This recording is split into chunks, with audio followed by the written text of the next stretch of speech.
કેમ છો વિદ્યાર્થી મિત્રો? તો ચાલો આજના લેક્ચરની શરૂઆત કરીએ.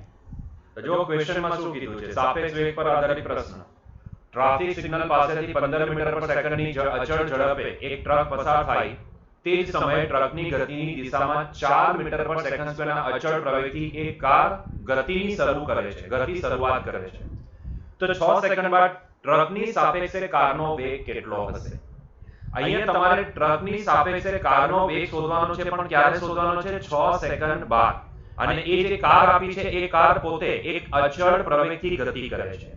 અને જ્યારે આ ટ્રક ટ્રાફિક સિગ્નલ પાસેથી અચળ ઝડપથી પસાર થાય છે ત્યારે આ કાર ગતિની શરૂઆત કરે છે. તો આપણે એક કામ કરીએ, ટ્રાફિક સિગ્નલ છે ને, આ ટ્રાફિક સિગ્નલ એને આપણે સંદર્ભ બિંદુ માની લઈએ. બરાબર છે? માની લો કે એ આપણા માટે રેફરન્સ પોઈન્ટ છે. હવે ટ્રાફિક સિગ્નલ એ જમીન સાથે ફિક્સ હોય, એટલે જો જમીનનો વેગ 0 તો ટ્રાફિક સિગ્નલનો બી વેગ 0 થાય. બરાબર છે? ટ્રાફિક સિગ્નલ કશે ગતિ નથી કરવાની, ટ્રાફિક સિગ્નલ ત્યાં જ રહે છે. બરાબર છે? તો જો જમીનનો વેગ આપણે 0 માનીએ છીએ તો ટ્રાફિક સિગ્નલનો વેગ બી આપણે શું માનીશું? 0. તો પહેલા તો આપણે એ સમજી લઈએ કે ભાઈ, assume that traffic signal no way, let's say it is velocity of traffic signal with respect to ground, that is 0 meter per second. Clear છે આ point? ટ્રાફિક સિગ્નલ નો વેગ with respect to ground 0 metre પર second છે એવું આપણે assume કરી લઈએ. બરાબર છે? ચાલો હવે આગળ વધીએ. હવે આપણે શું કીધું છે કે ભાઈ એક ટ્રક છે ને તે પહેલા તો આ સમજો અચળ ઝડપે ગતિ કરે છે, અને એની અચળ ઝડપ કેટલી છે? 15 મીટર પર સેકન્ડ. મતલબ કે 1 સેકન્ડ પછી બી તમે એની ઝડપ જોશો, 2 સેકન્ડ પછી, 3 સેકન્ડ પછી, 4 સેકન્ડ પછી કે પછી 6 સેકન્ડ પછી, ગમે ત્યારે તમે એની ઝડપ જોશો ને ત્યારે તમને એ હંમેશા 15 મીટર પર સેકન્ડ જ દેખાશે, કારણ કે એ અચળ ઝડપથી ગતિ કરે છે. બરાબર છે? અચળ ઝડપનો મતલબ જ એ થાય. તો આપણે એક કામ કરી શકીએ ને, આપણે એને એમ બોલી શકીએ કે આફ્ટર 6 સેકન્ડ, કારણ કે આપણે 6 સેકન્ડ બાદ ટ્રકની સાપેક્ષે કારનો વેગ જોવાનો છે. બરાબર છે? એટલે અલ્ટિમેટલી જો જોઈએ તો આપણે શું શોધવા કીધું છે એ પણ આપણે અહીંયા લખી દઈએ.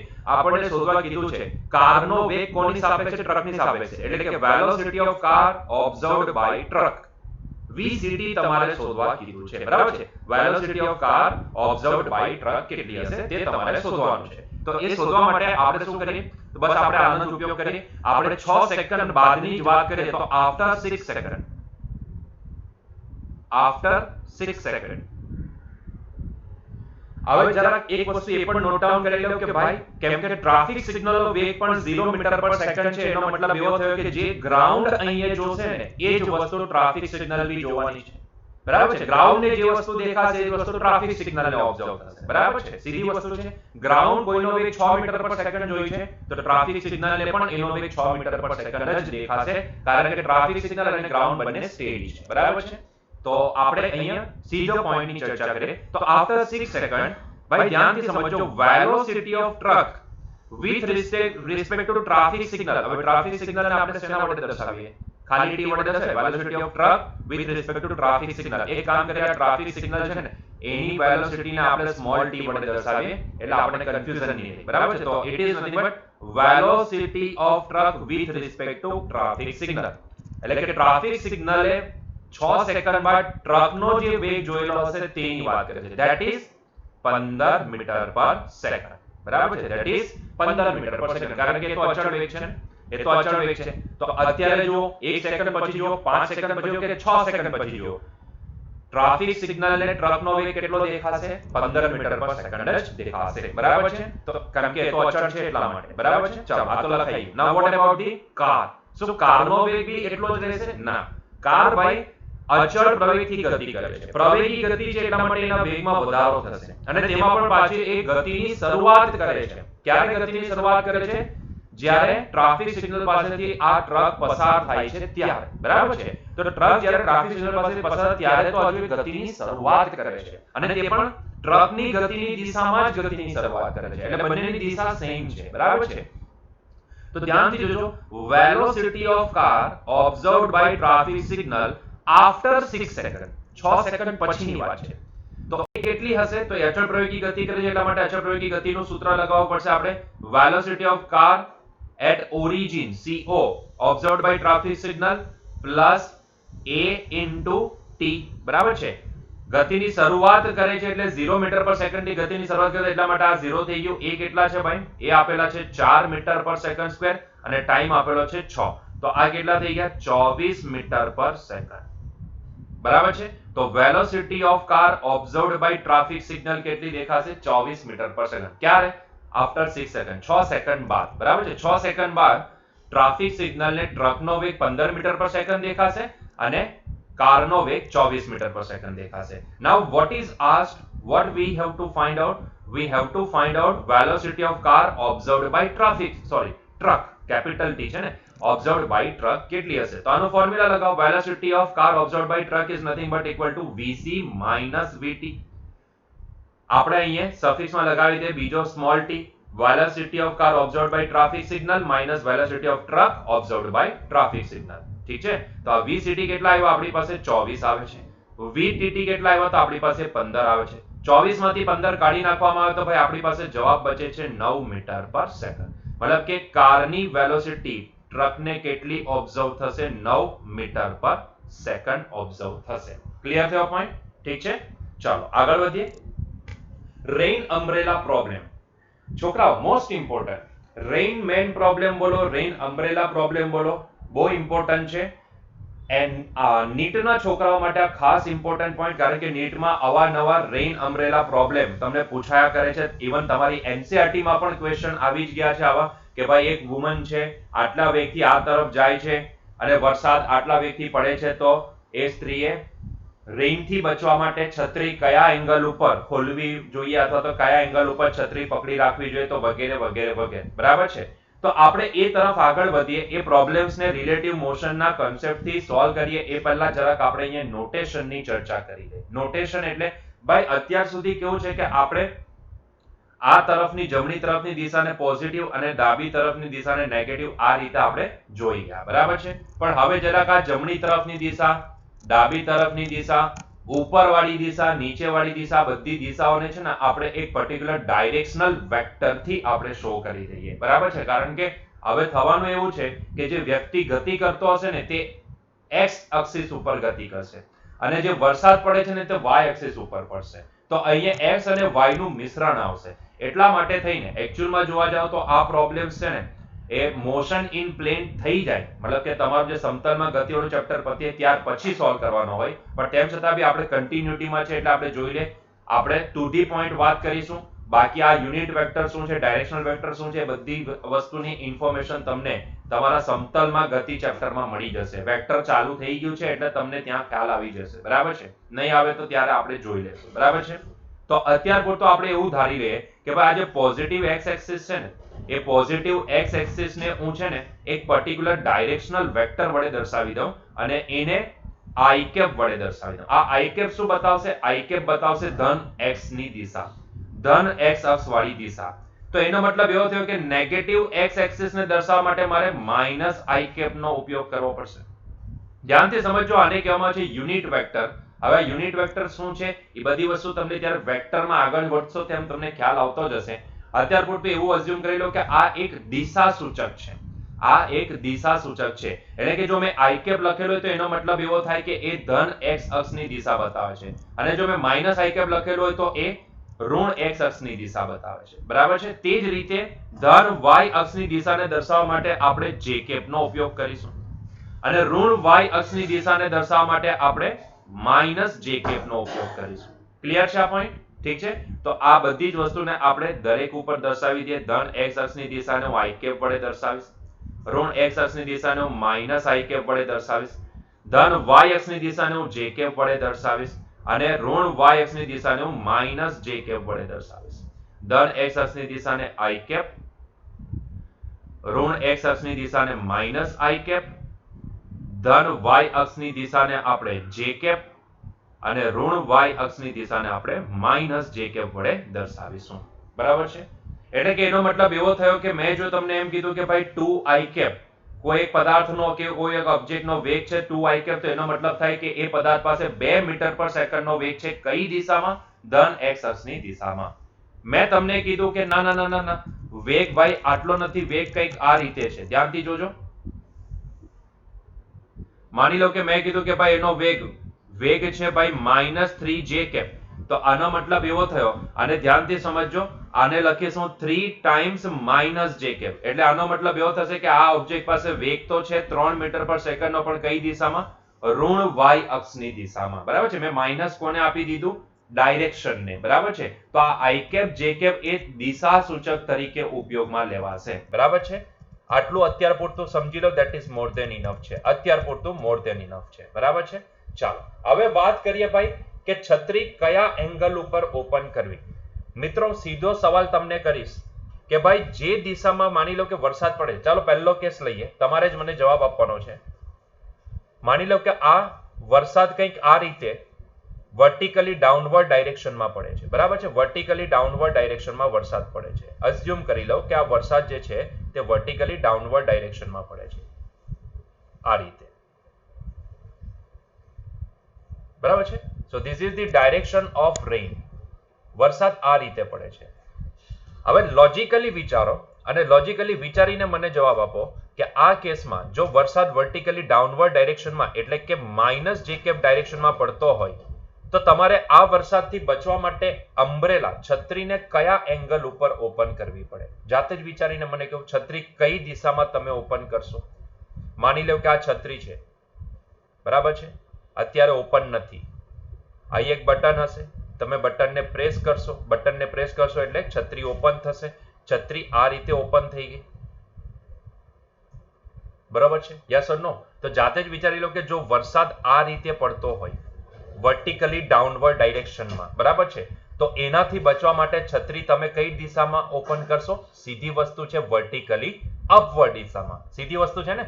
જો વર્ટિકલી ડાઉનવર્ડ દિશામાં વરસાદની ગતિ હોય તો એ વરસાદથી બચવા માટે તમારે છત્રીને કઈ દિશામાં ઓપન કરવી પડે? વર્ટિકલી અપવર્ડ ડાયરેક્શનમાં. મતલબ કે પોઈન્ટ એ બને છે કે વરસાદની જે દિશા હોય ને, વરસાદની પડવાની જે દિશા હોય એની વિરુદ્ધ દિશામાં અમ્બ્રેલા ઓપન કરવાની થાય. સિમ્પલ પોઈન્ટ છે, બરાબર છે? જે દિશામાં વરસાદ પડે છે એની વિરુદ્ધ દિશામાં તમારે છત્રીને ઓપન કરવાની થાય. સિમ્પલ વસ્તુ છે, બરાબર છે? આ પોઈન્ટ સમજાયો?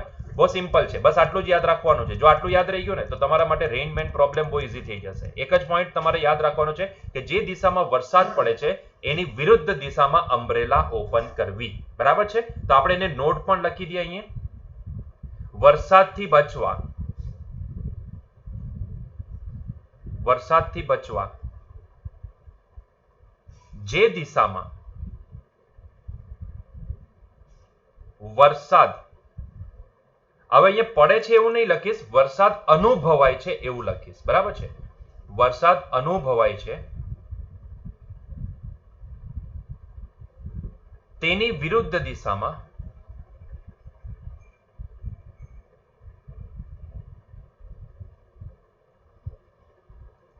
છત્રી ખોલવી અથવા તો છત્રીને હોલ્ડ કરવી, બરાબર છે? જે તમારે યાદ રાખવું હોય તે રીતે યાદ રાખી શકો. એટલે એનો મતલબ એવો થયો કે આ કેસમાં rain is falling in the vertically downward direction, એટલે કે વરસાદની પડવાની દિશા માઇનસ જે કેપ છે, તો અમ્બ્રેલા ઓપન કરવાની દિશા, અમ્બ્રેલા આ દિશામાં ઓપન થશે, બરાબર છે? તો અમ્બ્રેલા ઓપન કરવાની દિશા શું હશે? જે કેપ હશે, હે ને? ક્લિયર થયો પોઈન્ટ? આ ક્લિયર થયો? જો વરસાદ માઇનસ જે કેપ ડાયરેક્શનમાં પડે છે તો અમ્બ્રેલા પ્લસ જે કેપ ડાયરેક્શનમાં ઓપન કરવાની થાય. વરસાદને પડવાની વિરુદ્ધ દિશામાં અમ્બ્રેલાને ઓપન કરવી અથવા તો હોલ્ડ, એને પકડવી, બરાબર છે? પકડવાની વાત હોય કે ઓપન કરવાની વાત હોય, બંને કેસમાં સેમ જ આન્સર, બરાબર છે? તમારે વર્ટિકલી અપોઝિટ ડાયરેક્શનમાં, વરસાદની અપોઝિટ ડાયરેક્શનમાં અમ્બ્રેલાને હોલ્ડ કરવાની હોય, બરાબર છે? માની લો કે વરસાદ તમને હવે એંગલ પર પડતો દેખાય છે. લેટ્સ સે વરસાદ તમને એંગલ પર પડતો દેખાય, આ રીતે, ધ્યાનથી જોજો, આ રીતે વરસાદ પડતો દેખાય છે તમને. માની લો કે આ વરસાદ કંઈક એંગલ ઉપર આવે છે, બરાબર છે? ધેટ ડઝન્ટ મેટર કે કયો એંગલ છે, એની સાથે આપણે લાગતું વળગતું નથી, બરાબર છે? એનો પોઈન્ટ બી જોશું. તો વરસાદ જો એંગલ ઉપર આવતો હોય તો આ કેસમાં મારે છત્રી એંગલ ઉપર જ ઓપન કરવી પડે. સીધી વસ્તુ છે. વરસાદની પડવાની વિરુદ્ધ દિશામાં મારે છત્રી ઓપન કરવાની થાય, બરાબર છે? વરસાદની પડવાની વિરુદ્ધ દિશામાં મારે છત્રી ઓપન કરવાની થાય. ક્લિયર છે આ પોઈન્ટ? ઠીક છે? એટલે કે એનો મતલબ એવો થયો કે આ પોઈન્ટને હજુ વધારે ડિટેલથી સમજીએ તો જરાક ધ્યાનથી જોજો. માની લો કે વરસાદ પડે છે, ધ્યાનથી સમજો, વરસાદ પડે છે આ રીતે કોઈ એક એંગલ ઉપર, આ રીતે, બરાબર છે? આ એંગલ ઉપર વરસાદ પડે છે, બરાબર છે? માની લો કે આને વર્ટિકલ સાથે માની લો થીટા એંગલ બનાવેલો છે, ધ્યાનથી સમજો. તો આ વરસાદ આ રીતે પડતો હોય તો છત્રી મારે કઈ દિશામાં ઓપન કરવાની થાય? તો એના માટે આપણે એક કામ કરીએ કે આ વરસાદને છે ને થોડોક લંબાવીને અહીંયા શિફ્ટ કરી દઈએ, બરાબર છે, અહીંયા શિફ્ટ કરી દઈએ. માની લો કે this is the direction of વરસાદ, this is the direction of વરસાદ. ક્લિયર છે? ચાલો, તો આ રીતે વરસાદ પડે છે, પડતો હતો આ રીતે, પણ મેં એને શું કર્યું, આગળ લંબાવીને પ્રોજેક્શન ત્રીજા ક્વોડ્રન્ટમાં લઈ લીધું. તમને એવું કહેવામાં આવે છે કે આ વરસાદ નેગેટિવ વાય એક્સિસ સાથે થીટા એંગલ ઉપર પડે છે, તો આ વ્યક્તિએ વરસાદથી બચવા માટે છત્રી કયા એંગલ ઉપર હોલ્ડ કરવી જોઈએ? બરાબર છે, સિમ્પલ પોઈન્ટ છે. છત્રી હંમેશા વરસાદની ગતિની વિરુદ્ધ દિશામાં હોલ્ડ કરવાની થાય.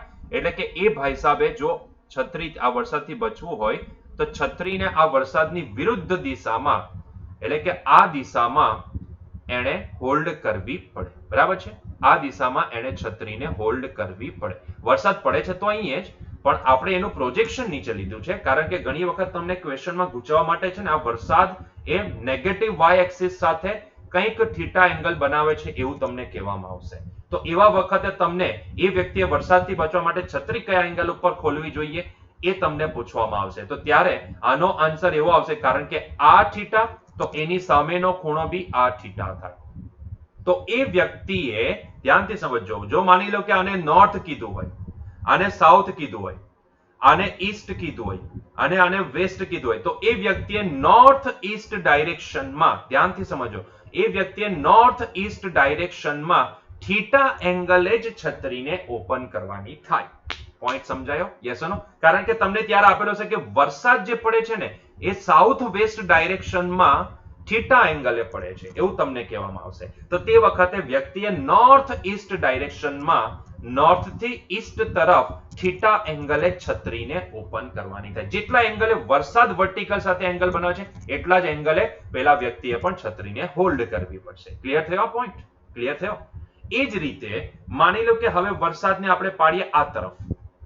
કઈ તરફ? ધ્યાનથી જો. માની લો કે વરસાદ આ રીતે પડે છે. This is the direction of વરસાદ. This is the direction of વરસાદ. વરસાદ આ રીતે પડે. તો આ કેસમાં શું થશે? તો આ કેસમાં આપણે માની લો કે વરસાદ આ રીતે પડે છે. This is the direction of rain. પણ એને આપણે પ્રોજેક્શન લેવા માટે આપણે એને ક્યાં લઈ લે? આપણે એને નીચે શિફ્ટ કરી દઈએ. તો એને મેં કરી દીધું નીચે શિફ્ટ, ચોથા ક્વોડ્રન્ટમાં. બરાબર છે? So this is the shifted in the fourth quadrant.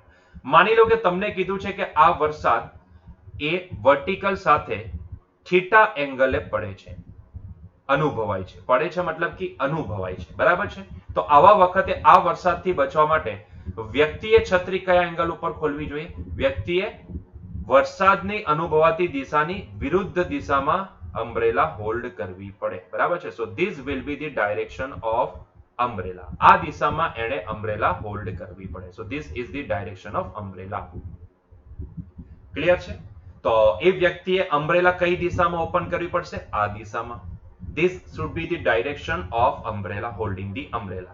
So અગર આ એંગલ થીટા તો આ એંગલ પણ થીટા જ હશે. બરાબર છે? તો આવા કેસમાં માની લો કે this is the north, this is the south, this is the east and this is the west.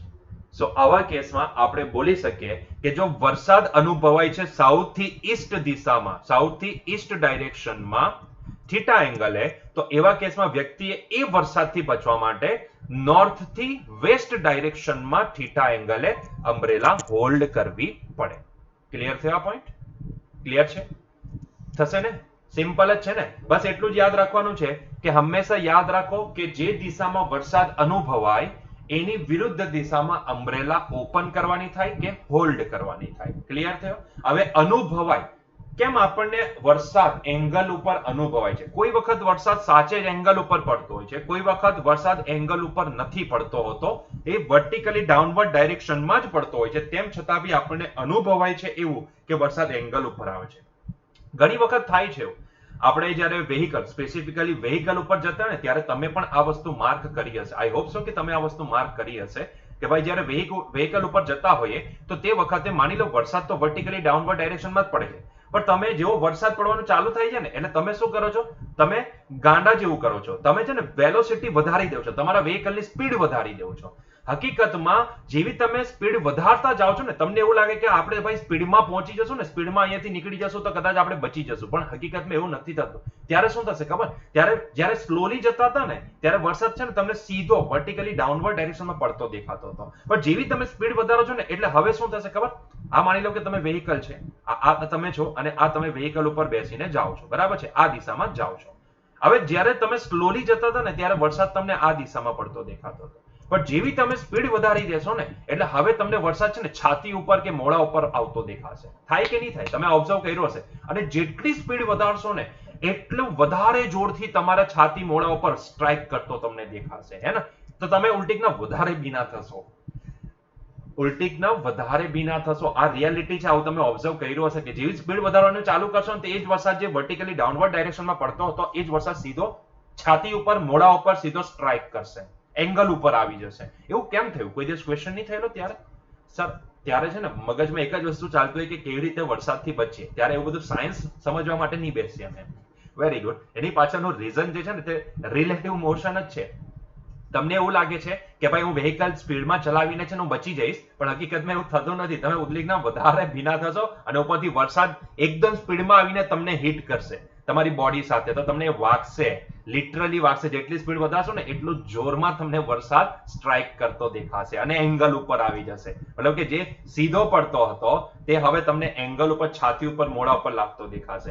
જેવી ડાયરેક્શન બદલી નાખશો ને, જેવી તમે માની લો કે હવે ગતિની ડાયરેક્શન માની લો કે આ તરફ નહીં, હવે તમે ડાયરેક્શન લઈ લીધી છે લેટ્સ સે આ તરફ. આ તમે છો, આ તમારું વેહિકલ છે અને now you are moving in this direction. તો એ વખતે પહેલા વરસાદ આમ પડતો હતો, પણ જેવી તમે સ્પીડ વધારવાનું ચાલુ કરી એટલે ધીરે ધીરે વરસાદ એંગલ ઉપર આવી ગયો અને હવે તમને આ તરફ ચેસ્ટ ઉપર, મોઢા ઉપર સ્ટ્રાઇક કરતો દેખાશે. મતલબ કે તમારો પીછો નહીં છોડશે વરસાદ. એની પાછળનું રીઝન છે કે જ્યારે બી આવું કંઈ થાય તો બેસ્ટ વે ઇઝ કશે ઉભા રહી જાઓ, શાંતિથી ઉભા રહો. છત્રી હોય તો ઓપન કરીને ઉભા રહી જાઓ, અધરવાઇઝ છત્રી નહીં હોય તો શાંતિથી ઉભા રહો. જેટલું આ વધારે સ્પીડમાં જઈને તમે જેટલા ભીના થશો ને એટલું પેલા કેસમાં નહીં થશો. ઝરમર વરસાદ બી છે ને તમને ત્યારે સ્પીડમાં આવતો નોંધાશે. આ માર્ક કરજો, કારણ કે અલ્ટિમેટલી તમારી જેટલી સ્પીડ હશે ને તમે જ જાતે પોતાની સ્પીડ એ વરસાદને આપી દેતા હોવ છો અને એટલા માટે તમને વધારે જોરથી સ્ટ્રાઇક કરતો દેખાશે. બરાબર છે? તો આ રિયાલિટી છે અને એ થાય છે. ઓબ્ઝર્વ કર્યું હોય તો વેલ એન્ડ ગુડ છે, નહીં કર્યું હોય તો તમારી કમનસીબી છે કે તમે આટલી મસ્ત ફિનોમિનાને તમે ચૂકી ગયા. આજ સુધી એક પણ વાર ઓબ્ઝર્વ નહીં કરી એટલે એનાથી વિશેષ તો બીજું શું બોલી શકો. બરાબર છે? ચાલો ખેર આપણે આગળ વધીએ. તો ચાલો ક્વેશ્ચન સોલ્વ કરીએ. રેન અમ્બ્રેલા પ્રોબ્લેમના અહીંયા શું કીધું છે તમને? વરસાદ. જો ભાઈ જ્યારે બી રેન અમ્બ્રેલા પ્રોબ્લેમ આવે ને તો વિધાઉટ એક્સિસ તો ક્યારેય બી એ પ્રોબ્લેમ સોલ્વ નહીં થાય. પહેલું કામ તમારું એ જ હોવું જોઈએ કે X axis Y axis draw કરી નાખવી. બરાબર છે? ચાલો, વરસાદ અધો દિશામાં 12 કિલોમીટર પર આવરના વેગથી પડે છે. કઈ દિશા કીધી? અધો દિશા. આપણે ડાયરેક્શન હવે શેના વડે દર્શાવીએ છીએ? આઈ કેપ જે કેપ વડે દર્શાવીએ છીએ. તો I will say that it is the I cap, it is the minus I cap, કારણ કે હવે મારા માટે એક્સ વાય નથી, હવે ડાયરેક્શનલ વેક્ટર મારી પાસે છે. તો દિશા સૂચકનો જ હું અહીંયા ઉપયોગ કરીશ. પોઝિટિવ વાય એક્સિસનો જે કેપ વડે દર્શાવીશ અને નેગેટિવ વાય એક્સિસનો માઇનસ જે કેપ વડે દર્શાવીશ. ક્લિયર છે? ચાલો, હવે તમને શું થાય છે? હવે કેમ અહીંયા છે ને, અહીંયા આ ક્વેશ્ચનથી તમને એક વસ્તુ અનુભવ થશે, અહીંયાથી તમને જાણવા મળશે. ધ્યાનથી સમજો કે ભાઈ કેમ વરસાદ એંગલ ઉપર તમને દેખાય છે. બરાબર છે? એનું રીઝન તમને આ પોઈન્ટ ઉપરથી, આ ક્વેશ્ચન ઉપરથી જાણવા મળશે.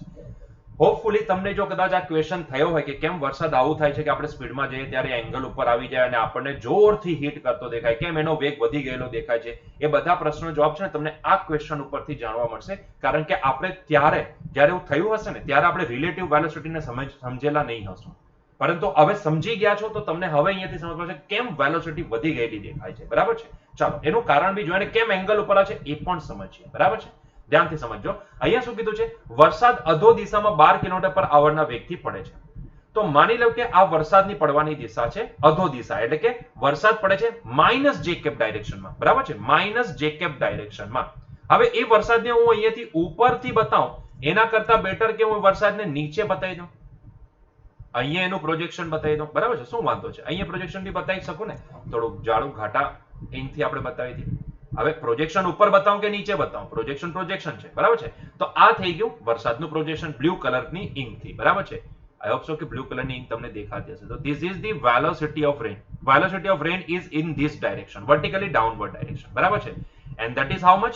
ધેટ ઇઝ 12 કિલોમીટર પર અવર. ધેટ ઇઝ 12 કિલોમીટર પર અવર. અહીંયા તરત જ તમને એક પ્રશ્ન થવો જોઈએ કે ભાઈ વરસાદની વેલોસિટી 12 કિલોમીટર પર અવર છે, એનું પ્રૂફ કોણે આપ્યું? કારણ કે રિલેટિવ મોશનનો જ્યારે બી ક્વેશ્ચન આવશે ત્યારે આપણે પહેલા પ્રૂફ માંગીશું કે આનું કોઈએ તો પ્રૂફ આપ્યું હશે. જી હા, આનું પ્રૂફ આપે છે કોણ? ગ્રાઉન્ડ. આનું પ્રૂફ આપે છે ગ્રાઉન્ડ, બરાબર છે. તો ગ્રાઉન્ડ એવું કીધું કે ભાઈ વરસાદ 12 કિલોમીટર પર આવરની ઝડપથી માઇનસ જે કેપ ડાયરેક્શનમાં પડે છે. અધો દિશા એટલે minus j cap direction. Ideally એને આપણે ઉપર બતાવવાનું હોય, પણ પ્રોજેક્શન મેં એનું નીચે બતાવેલું છે, બરાબર છે. તો ઇઝીલી સોલ્વ થશે એટલા માટે.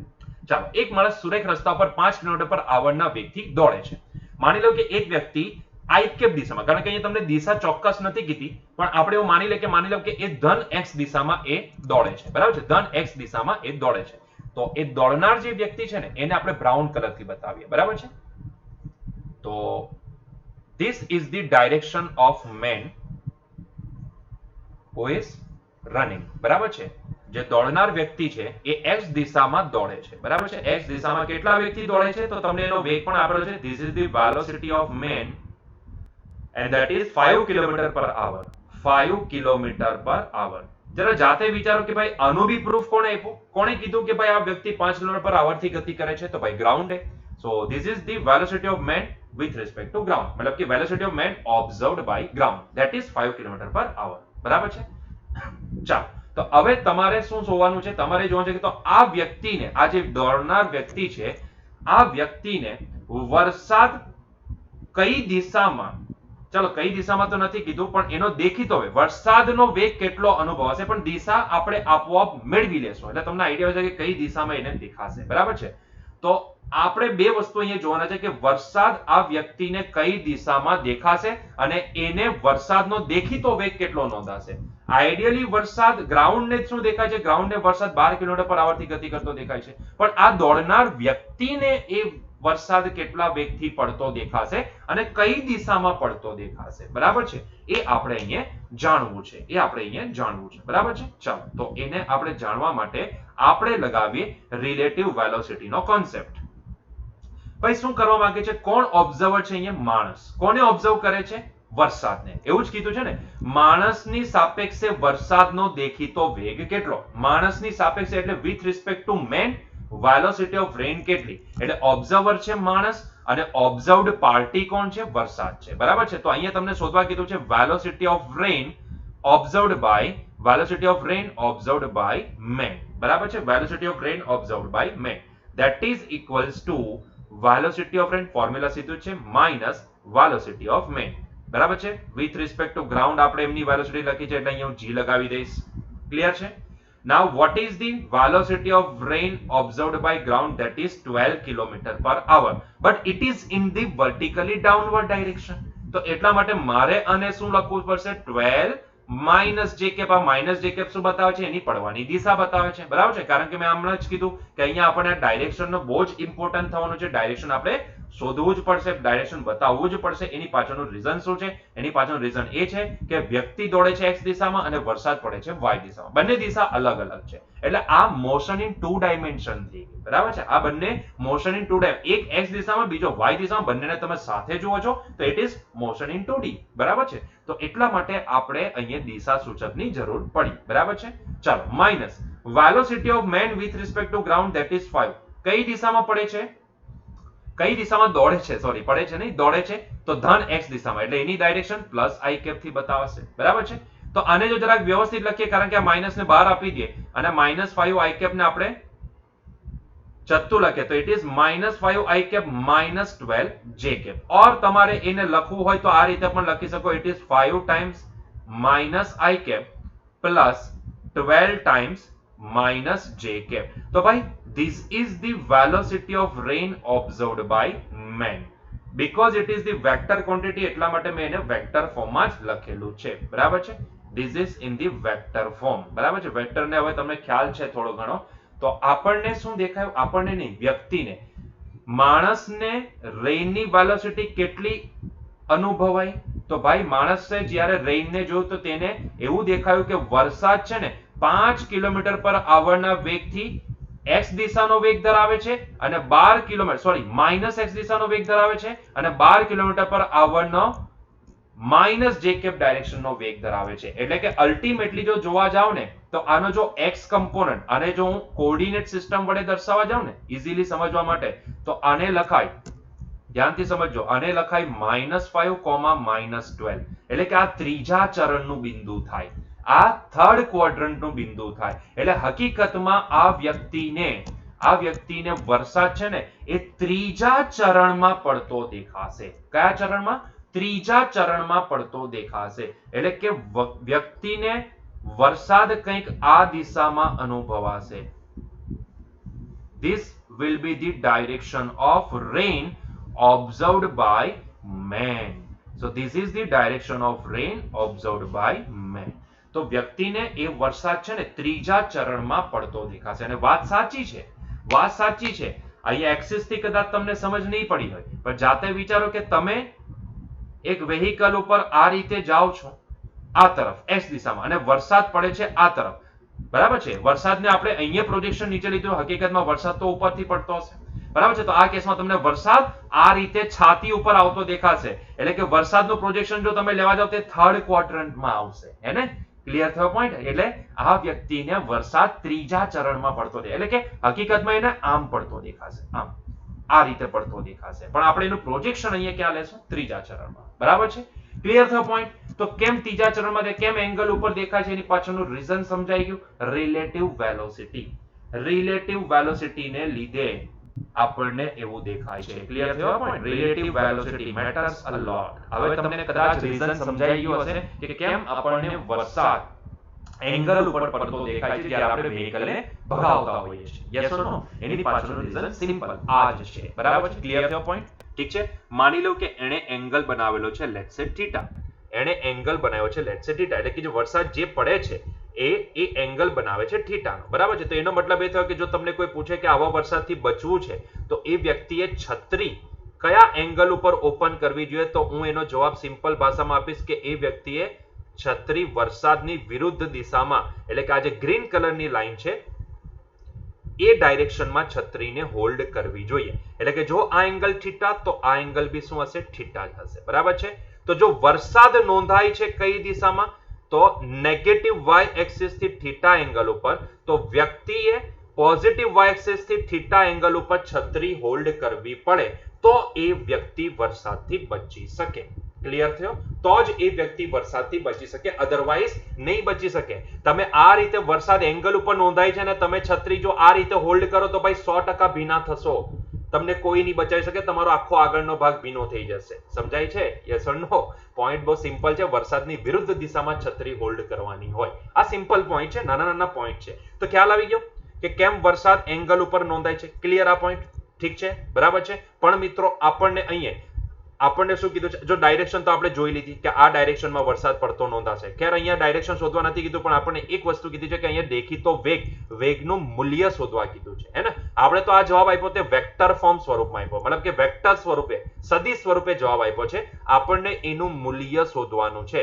તો મૂલ્ય શોધતા વાર કેટલી? વેક્ટરની અંદર મેગ્નિટ્યુડ ઓફ વેક્ટર તમે ભણશો કે ભાઈ મેગ્નિટ્યુડ ઓફ વેક્ટર શું હોય? તો મેગ્નિટ્યુડ ઓફ વેક્ટર ભાઈ x કમ્પોનન્ટ, ધ્યાનથી સમજજો, x ઘટકનો અંડરરૂટમાં x ઘટકનો વર્ગ વત્તા y ઘટકનો વર્ગ. બરાબર છે? વેક્ટરનું મેગ્નિટ્યુડ હોય અંડરરૂટમાં x ઘટકનો વર્ગ વત્તા y ઘટકનો વર્ગ. બરાબર છે? This is the formula to find out the magnitude of vector. આ -5 નો વર્ગ કેટલો થશે? 25. 12 નો વર્ગ -12 નો વર્ગ પ્લસ 144, મતલબ કે કંઈક અંશે આ 169 થઈ ગયું. 5 ને 4 9 ને 4 5 6, હા 169. So it is √169. √169 એટલે આનો આન્સર શું આવશે? 13 કિલોમીટર પર આવર. બરાબર છે? 13 કિલોમીટર પર આવર. તો આપણને વરસાદનો દેખીતો વેગ, આપણને નહીં, પેલા દોડનાર વ્યક્તિને વરસાદનો દેખીતો વેગ કેટલો નોંધાશે? 13 કિલોમીટર પર આવર નોંધાશે. શું તમે એક વસ્તુ માર્ક કરી? પહેલા તો વરસાદ પરપેન્ડિક્યુલર પડતો હતો, પણ જેવો વ્યક્તિ દોડવાનું ચાલુ કરતો હવે એને વરસાદ એંગલ ઉપર નોંધાય છે. બરાબર છે? આ એક પોઈન્ટ હતો. બીજો પોઈન્ટ, જો વરસાદ એને એંગલ ઉપર થીટા એંગલ ઉપર નોંધાતો હોય તો એને છત્રી વરસાદની વિરુદ્ધ દિશામાં થીટા એંગલે જ ઓપન કરવી પડે, બરાબર છે. અને ત્રીજો પોઈન્ટ શું તમે માર્ક કર્યું કે વરસાદ જ્યારે તમે ઉભેલા હો, માની લો કે આ વ્યક્તિ દોડતે નહીં ત્યારે એને એ વરસાદ નીચેની દિશામાં જ પડતો દેખાશે અને કેટલી સ્પીડથી 12 કિલોમીટર પર આવરની સ્પીડથી. પણ જેવો હવે દોડવાનું ચાલુ કરે છે તો હવે એને વરસાદ કેટલા વેગથી નોંધાય છે? 13 કિલોમીટર પર આવરથી. ધેટ ઇઝ વાય કે તમે જેટલી સ્પીડ વધારશો ને, જાતે જ જોઈ લો, જેટલી સ્પીડ વધારશો એટલે આ જેટલો વધારતા જશો તેમ આ વેલ્યુ વધતી જશે ને જેટલો આ વધશે તેટલું અંડરરૂટની વેલ્યુ પણ વધતી જશે. અને ધેટ ઇઝ વાય કે તમે જેટલી સ્પીડથી વધારે સ્પીડથી તમે વ્હીકલ ચલાવશો ને એટલા જોરથી વરસાદ તમને સ્ટ્રાઇક કરશે, કારણ કે તમારા દ્વારા વરસાદનો જે વેગ અનુભવાશે ને એ વધતો જશે તમારા વેગના વધારાથી. વરસાદનો વેગ તો ફિક્સ રહેશે 12 કિલોમીટર પર આવવાનો, પણ તમારો વેગ જેટલો તમે વધારશો ને એટલી આ વેલ્યુ વધતી જશે અને એટલા માટે ત્યારે તમને વરસાદ વધારે જોરથી સ્ટ્રાઇક કરતો દેખાશે. This is the reason. આ સાયન્ટિફિક રીઝન આપણે આપી દીધું પ્રૂફ સાથે. Yes or no? I hope so કે તમને આ ક્લિયર થયું છે પોઈન્ટ, બરાબર છે. બાકી ગોખવાવાળા વિદ્યાર્થીઓ તો ભલભલું ગોખી નાખતા છે, આવા ક્વેશ્ચનને બી ગોખી નાખતા છે. પણ એનીવેઝ સમજાયું હોય તો વેરી ગુડ, નહીં સમજાય તો એક વખત પાછો વિડીયો જોજો, કારણ કે this is very important point. Observation નાનું જ છે, બહુ કંઈ જ નથી. ઓબ્ઝર્વેશન સિમ્પલ ઓબ્ઝર્વેશન છે, બરાબર છે. હવે તમે પૂછો કે સર કેમ તમે આ રેઇનની વેલોસિટીને તમે નીચેની એક્સિસ ઉપર દર્શાવી, કેમ ઉપર નહીં દર્શાવી? તો ભાઈ કેવું છે કે હું અહીંયા જ બધું દર્શાવતે તો બધું ગુચળો થઈ જશે, બરાબર છે. તમે ઉપરના ક્વોડ્રન્ટમાં હું એને રેઇનને આ દિશામાં અહીંયાથી આમ પડતો બતાવું તો બતાવી શકતે, મને કોઈ વાંધો નથી. અને રેન તેને એંગલ ઉપર આમ દેખાતે તે બી બતાવી શકતે, પણ ત્યારે છત્રીની દિશા આમ બધું ગૂંચવાળો થઈ જાય. એટલા માટે મેં શું કર્યું, એને જે એક્સિસ જે દિશામાં પડે છે ને એ દિશામાં મેં એને એ એક્સિસ ઉપર બતાવી દીધું. પ્રોજેક્શન બતાવવા માટે કોઈ પ્રોબ્લેમ નથી, બરાબર છે. વરસાદ પડે છે નેગેટિવ વાય એક્સિસ ઉપર, નેગેટિવ વાય ડાયરેક્શનમાં, તો મેં એને નેગેટિવ વાય એક્સિસ ઉપર બતાવી દીધો કે જેથી છૂટું છૂટું દેખાય અને તમે સમજી શકો, બરાબર છે. બાકી વરસાદ હકીકતમાં કઈ અહીંયાથી આમ નથી જવાનો, ત્રીજા ચરણમાં નથી જવાનો, પણ એનું ડાયરેક્શન ત્રીજા ચરણ તરફની હશે, બરાબર છે. બાકી એ પડશે તો અહીંયા જ આ રીતે જ પડતો દેખાશે, આ રીતે જ પડતો દેખાશે, બરાબર છે. ક્લિયર છે? તો જસ્ટ પ્રોજેક્શન સમજાઈ જાય અને છૂટું છૂટું રહે તો એટલા માટે થઈને આપણે એને આ રીતે બતાવીએ છીએ, બરાબર છે. આઈ હોપ સો કે નાઉ ઇટ ઇઝ ક્લિયર. તો ચલો એના ઉપર બેઝ એક બીજો ક્વેશ્ચન જોઈ લે. એક સ્થિર ઉભેલો એક માણસ સિરોલમ દિશામાં વરસાદ પડતો જુએ છે. જ્યારે તે 10 કિલોમીટર પર આવરની ઝડપે દોડતો હોય છે ત્યારે તેને વરસાદ સિરોલમ સાથે 30 ડિગ્રીના ખૂણે પડતો દેખાય છે. તો વરસાદની ઝડપ કેટલી? અચ્છા, એક વ્યક્તિ જ્યારે ઉભેલો હતો ત્યારે એ સિરોલમ દિશામાં વરસાદને પડતો જુએ છે. બહુ જ સરસ. વરસાદને સિરોલમ દિશામાં પડતો જુએ છે, બરાબર છે. માની લો સિરોલમ દિશા એટલે આપણે પહેલા તો એક્સિસ નું નામકરણ કરી નાખીએ ને, અહીંયા એક્સિસ નું નામકરણ કરી નાખીએ, કારણ કે આપણા માટે પોઝિટિવ એક્સ એક્સિસ એટલે i cap, negative x axis એટલે માઇનસ આઈ કેપ, પોઝિટિવ વાય એક્સિસ એટલે જે કેપ અને નેગેટિવ વાય એક્સિસ એટલે માઇનસ જે કેપ. ક્લિયર? ચાલો આગળ વધો. હવે શું કીધું છે? એ વ્યક્તિને શું દેખાય છે? વરસાદ સિરોલમ દિશામાં નીચેની તરફ એટલે વર્ટિકલી ડાઉનવર્ડ ડાયરેક્શનમાં પડતો દેખાય છે. તો એ વરસાદને હું હંમેશા નેગેટિવ વાય એક્સિસ એને ઉપરની એક્સિસ ઉપર નહીં બતાવતા, નીચેની એક્સિસ ઉપર જ આપણે બતાવીએ તો વધારે સારું રહેશે. બ્લુ કલરથી વરસાદ છે, રેઇન છે, પાણીનો કલર હોય બ્લુ, તો એટલા માટે આપણે એને બ્લુ કલરથી બતાવી દીધું, બરાબર છે. સો ધીસ ઇઝ ધી વરસાદની ડાયરેક્શન. માની લો કે એનો વેગ કેટલો છે? માની લો એનો વેગ છે લેટ્સ સે વીઆર. જેણે ઓબ્ઝર્વ કર્યો હશે તે કોણ હશે? ગ્રાઉન્ડ હશે, બરાબર છે. અને આપણે એ જ વીઆર જી શોધવાનો છે, બરાબર છે. ચાલો આગળ વધો. વ્યક્તિ 10 કિલોમીટર પર આવે, જ્યારે તે 10 કિલોમીટર પર આવવાની ઝડપે દોડતો હોય છે, એટલે કે વ્યક્તિ જ્યારે 10 કિલોમીટર પર આવવાની ઝડપે દોડતો, આ થઈ ગયો વ્યક્તિ. વ્યક્તિને આપણે બ્રાઉન કલરની ઇંકથી દર્શાવીએ, બરાબર છે. તો જ્યારે વ્યક્તિ, માની લો કે વ્યક્તિ, અહીંયા કોઈ દિશા પરફેક્ટ નથી આપી, પણ આપણને એટલું સમજ ક્યાં તો પ્લસ એક્સ લેવાય અથવા તો માઇનસ એક્સ લેવાય. વરસાદ વાળી એક્સિસ ઉપર તો વ્યક્તિ નહીં દોડી શકે ને. કોઈ હવામાં મતલબ કે વાય દિશામાં, ઉધ્વ દિશામાં અને અધો દિશામાં તો નહીં દોડી શકે ને. જો દોડશે તો એ ક્યાં તો પોઝિટિવ એક્સ એક્સિસ અથવા તો નેગેટિવ એક્સ એક્સિસ દિશામાં દોડશે, બરાબર છે. તો મેં આ માની લો કે આ વ્યક્તિ દોડે છે કઈ દિશામાં? Positive x axis. તો this is the velocity of man observed by ground and that is કેટલી આપેલી છે? 10 કિલોમીટર પર આવર. that is 10 કિલોમીટર પર આવર, બરાબર છે. ત્યારે તેને વરસાદ એટલે જ્યારે હવે દોડે છે ને 10 કિલોમીટર પર આવરથી દોડે છે ત્યારે હવે એને વરસાદ સિરોલમ સાથે 30 ડિગ્રીના ખૂણે પડતો દેખાય છે. એટલે વરસાદ કઈ દિશામાં પડશે? વરસાદ કઈ દિશામાં પડશે? તો ભાઈ આગળની ફિગરને જો, વરસાદ કઈ દિશામાં પડતો દેખાય છે? તો ત્રીજા ચરણમાં, બરાબર છે, થર્ડ ક્વોડ્રન્ટમાં. એટલે કે આપણને આ વખતે વરસાદ કઈ દિશામાં પડતો દેખાશે? તો વરસાદ આપણને આ દિશામાં પડતો દેખાશે. So assume that rain is observed in this direction. બરાબર છે. હવે આ ડાયરેક્શન ઓબ્ઝર્વ કરવી બહુ સિમ્પલ છે, એમાં કઈ એવું નવીનતા નથી કે સર તમે કેવી રીતના ત્રીજા ચરણમાં બતાવી દીધું. ભાઈ શું કીધેલું હતું? જે ઓબ્ઝર્વ કરનાર હોય, બરાબર છે, આ શું છે? આ velocity of rain observed by man. તો જે ઓબ્ઝર્વ કરનાર હોય, ઓબ્ઝર્વ કરનાર કોણ છે? મેન. તો એ જ્યારે ઓબ્ઝર્વ કરતો હોય ત્યારે પોતાનો વેગ 0 ગણીને પોતાનો વેગ અપોઝિટ ડાયરેક્શનમાં કોને આપી દેતો હોય છે? જેને ઓબ્ઝર્વ કરે છે તેને. એટલે કે વ્યક્તિ દોડતો દોડતો વરસાદને જુએ છે, તો એ વ્યક્તિ પોતાને સ્થિર માની લેશે અને પોતાનો વેગ અપોઝિટ ડાયરેક્શનમાં કોને આપી દેશે? વરસાદને. એટલે હકીકતમાં એ વ્યક્તિએ પોતાનો જે વેગ હતો ને તે અપોઝિટ ડાયરેક્શનમાં આપી દીધો વરસાદને. એટલે કે હવે વરસાદને એક આ વેગ છે અને એક પોતાનો વેગ છે, એટલે એનું રિઝલ્ટન્ટ ત્રીજા ચરણમાં આવે છે. આ રીતે પણ જોઈ શકો તમે. મેં સમજાવેલું હતું કે જે ઓબ્ઝર્વ કરનાર હોય છે તે પોતાનો વેગ છે ને એ અપોઝિટ ડાયરેક્શનમાં જેને ઓબ્ઝર્વ કરે છે તેને આપી દેતો હોય છે. બરાબર છે. એ જ વસ્તુ ઉપરથી તો આપણે સાપેક્ષ વેલોસિટીના ડાયરેક્ટ આન્સર આપવાનું ટેકનિક જોઈ હતી ગઈકાલના લેક્ચરમાં. બરાબર છે. તો એવું માની લો કે જ્યારે આ વ્યક્તિ દોડતો દોડતો વરસાદને ઓબ્ઝર્વ કરે છે, દોડે છે આ દિશામાં, પણ ત્યારે એ જ્યારે ઓબ્ઝર્વ કરે છે ત્યારે એ પોતાને સ્થિર માનીને એ પોતાનો વેગ વરસાદને અપોઝિટ, પોતાની ગતિની અપોઝિટ દિશામાં આપી દેતો હોય છે. એટલે આ દિશામાં એ પોતાનો વેગ આપી દેતો હોય છે. તો હવે વરસાદ પાસે એક આ વેગ આવી ગયો, એક આ વેગ આવી ગયો. પોતાનો જે હતો તે તો છે અને ઉપરથી આને આપી દીધો અપોઝિટ. તો એ બંનેનું રિઝલ્ટન્ટ ક્યાં જાય? આ બંનેનો સરપરિણામી બેની વચ્ચેના ભાગમાં જશે. એટલા માટે મેં અહીંયા ત્રીજું ચરણ બતાવી દીધું. ક્લિયર છે? આઈ હોપ સો કે નાઉ ઇટ ઇઝ ક્લિયર. થોડાક ઓબ્ઝર્વેશન રાખો. અચ્છા, એને શું દેખાય છે? વરસાદ શિરોલંબ સાથે 30 ડિગ્રીના ખૂણે પડતો દેખાય છે. મતલબ કે જે ઓબ્ઝર્વ થાય છે ત્યારે આ એંગલ શિરોલંબ એટલે આ શિરોલંબ એક્સિસ સાથે 30 ડિગ્રીના ખૂણે એ પડતો દેખાય છે. બરાબર? તો this is the angle that is 30 degree. Clear છે? તો તમારે કરવાનું શું છે? તમારે શું શોધવાનું છે? તો વરસાદની ઝડપ કેટલી હશે? વરસાદની ઝડપ કેટલી હશે? બરાબર છે. વરસાદની ઝડપ તમારે શોધવાની છે. એક કામ કરીએ, આપણે આને ઇઝીલી સોલ્વ કરવા માટે હું એક કામ કરું, હું આનું પ્રોજેક્શન છે ને ઉપર લઈ લઉં. ક્યાં લઈ લઉં? પ્રોજેક્શન ઉપર, ફર્સ્ટ ક્વોડ્રન્ટમાં લઈ લઉં. બરાબર છે. પ્રોજેક્શન જ લેવાનું છે, એમાં કઈ નવીનતા નથી. તો હું એક કામ કરું છું, આનું પ્રોજેક્શન જે છે ને એને ઉપર લઈ લઉં છું. બરાબર છે. તો this is the rain. Projection મેં એનું ઉપર લઈ લીધું. અરે શિફ્ટ બરાબર નહીં થયો. ઠીક, ચાલો. તો સીધી વસ્તુ છે કે પહેલા એ ક્યાં હતો? અહીંયા હતો. પહેલા એ અહીંયા હતો. બરાબર છે. પણ હવે એનું પ્રોજેક્શન આપણે ઉપર લઈ લીધું. બરાબર છે. તો જો આ એંગલ જ્યારે 30 હતો તો તમે સમજી શકો છો ત્યારે આ એંગલ બી કેટલો બનવાનો? સામેનો ખૂણો એટલે 30 નો જ બનવાનો છે. બરાબર છે. So this is the velocity of rain observed by man. બરાબર છે. જો એની દિશા જોજો, દિશાનો એરો મેં અહીંયા બતાવ્યો છે. બરાબર છે. એ ખાસ જોજો તમે લોકો. બરાબર છે. દિશાનો એરો મેં અહીંયા બતાવ્યો છે. ચાલો, તો આપણે એનું પ્રોજેક્શન લઈ લીધું. આ પ્રોજેક્શન લેવા પાછળનું રીઝન શું? આ પ્રોજેક્શન લેવા પાછળનું રીઝન એટલું જ કે જે તમને હમણાં સમજાશે. ભાઈ આ વીએમજી છે ને, આ વીએમજી એનું બી પ્રોજેક્શન હું અહીંયાથી ઉઠાવી લઉં અને એને ઉપર લઈ લઉં. બરાબર છે. એનું બી પ્રોજેક્શન હું અહીંયાથી ઉઠાવી લઉં. સોરી, આ તો એક્સિસ જ ઉઠી ગયા.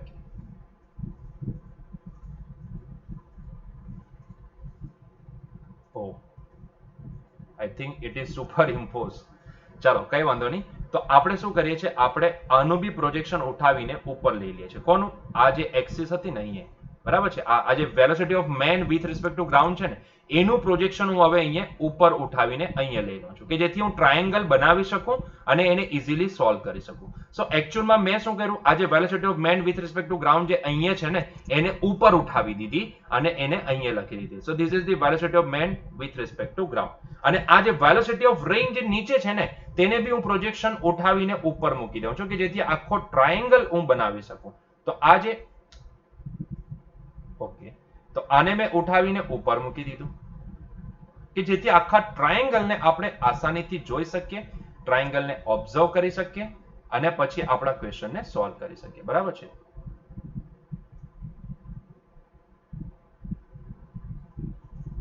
ઠીક, ચાલો. તો મેં બધી વસ્તુને ત્યાંથી નીચેથી એના પ્રોજેક્શન ઉપર ઉઠાવી લીધા કે જેથી આખો ટ્રાયેંગલ બની જાય અને ટ્રાયેંગલને હું જોઈ શકું. બરાબર છે. So this is the velocity of rain observed by ground, blue કલરની, બરાબર છે. આ બાજુ જે છે ને, આ બાજુ એ velocity of rain observed by ground છે, બરાબર છે. This is the velocity of rain observed by ground, this is the velocity of man observed by ground and this is the velocity of rain observed by man, બરાબર છે. આખો triangle બની જાય અને આપણે એને ઇઝીલી સમજી શકીએ એટલા માટે બધાના પ્રોજેક્શન ઉઠાવીને ઉપર મૂકી દીધા. ક્લિયર થયો પોઈન્ટ આટલો? ચાલો, તો હવે શું તમને આ કાટકોણ ત્રિકોણ નથી દેખાતો? હા, દેખાય છે. શું તમને આ કાટકોણ ત્રિકોણમાં આ 30 ડિગ્રી જે છે, આ ખૂણો, એની સામેની બાજુ VMG નથી દેખાતી? દેખાય છે. શું આ કાટકોણ ત્રિકોણ માટે આ પાસેની બાજુ VRG નથી દેખાતી? દેખાય છે. તો એનો મતલબ એ થયો કે ભાઈ લગાવો ને tan 30 ડિગ્રી.